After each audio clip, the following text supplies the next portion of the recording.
আছে চলে এলাম দুপুরে খাওয়া নিয়ে। 12:30 বেজে গেছে, 40 হয়ে গেল ঘড়িতে। আজ সেরকম কিচ্ছু করিনি।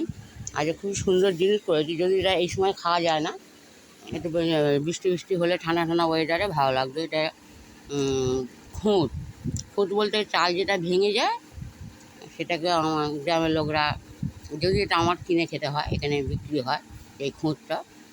এতে যাক আজকে আলু ভাতে আর এই খুঁত, দাদা ভাই আজকে এই দিয়ে খাবে, তবে খুব ভালো লাগে।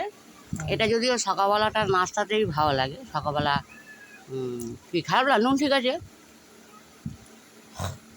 কিন্তু আমি করে ফেলেছি দুপুরবেলা। আর আসলে সত্যি কথা কারণটা হচ্ছে করার, আমার শরীর খুব খারাপ, ওই যে রান্না কিছু করতে পারিনি। এই 11টার সময় উঠে দুটো ওই খুঁত ভাত আর একটা আলু ভাজা দিয়ে রেখেছিলাম। এই এখনও গরম, সব এক্ষুনি সব এই কিছুক্ষণ আগে হয়েছে। দাদাভাই খেয়ে নিই, আর আজকে তো সেরকম ভিউজ পাবো না, মেখে দিই, না হলে আলু ভাজাটা শুধু শুধু খেয়ে নেব না।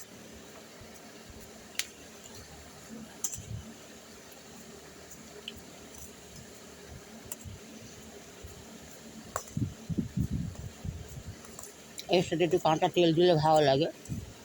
কেন তোমার দাদাভাই খাবে না কেন? তোমার দাদাভাই মাথার অপারেশন আছে তো, আর আমার তেলটা খুব ঝাঁঝ, ওর মাথায় লেগে যায়। আমি এর আগে একবার সকালবেলা আমার নাস্তাতে এই খেয়েছিলাম, আর আমি খাইয়ে দিচ্ছিলাম ওনাকে, আমি খাচ্ছিলাম, আমাকে খাইয়ে দিয়েছি।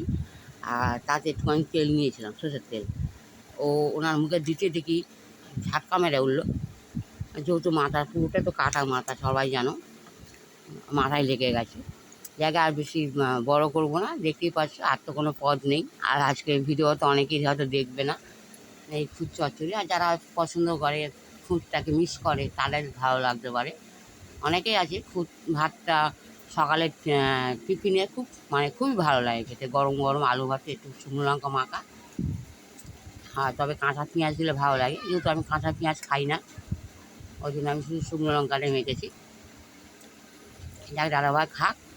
আর আজকে এই ভিডিওটা এই পর্যন্ত। আর একজন এসে রাখো, ওই যে প্রতিদিনের মতন আজকে এসে গেছে। আজকে ওকে কী দেবো, ও তো শুধু ভাত ও খাবে না, ওরা একটু ঝোল ঝাল না দিলে তো খেতে চায় না ওরা। আজকে জানি না কী করবে। যাকে সবাই ভালো থেকো। আর প্রতিদিনের মতনই একবার আজকেও বলে দিই, যদি ভালো লেগে থাকে তোমাদের দাদাভাইকে, তাহলে পাশে থেকো।